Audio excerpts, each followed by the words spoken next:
Hello friends, అందరూ ఎలా ఉన్నారు? నేను మీ విద్య. వెల్కమ్ టు మీ విద్య వ్లాగ్స్. ఈరోజైతే మరో కొత్త వీడియోతో మేము ముందుకు వచ్చామండి. మేమైతే మా పొలంకి అయితే పనికి వచ్చాము. ఫుల్గా వర్షం అయితే పడుతుంది.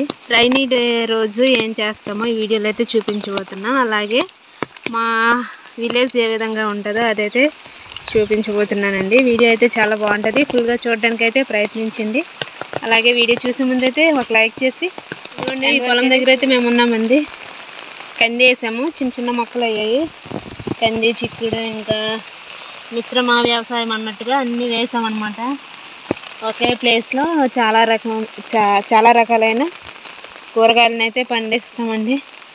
మా తమ్ముడైతే ఇదిగోండి ఇక్కడ మొక్కలను అయితే నాటుతున్నాడు.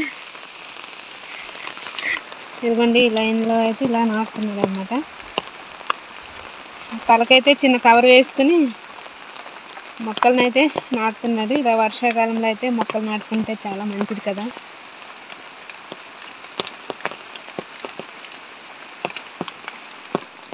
ఫస్టే టేకు మొక్కలను అయితే ఒక కవర్లో నాటామండి. తమ్ముడే నాటాడు, అలా నాటి ఉంచాడు. చిన్న చిన్న మొక్కల్ని కలెక్ట్ చేశాడు అనమాట.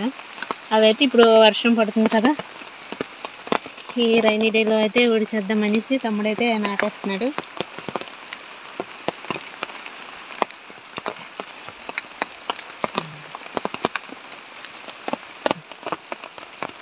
ఎన్ని మొక్కలు మొత్తం నాటుతావు ఈరోజు?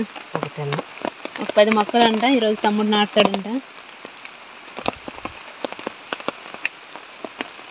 ఒక 10 సంవత్సరాల లోపు అయితే మంచి మొక్క అయితే తయారైపోద్ది, మంచి చెట్టు అయిపోద్ది.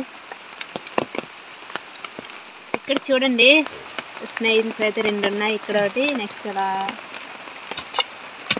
పైన ఒకటి అయితే ఉంది. చాలా స్లోగా పైకి అయితే పోతుంది.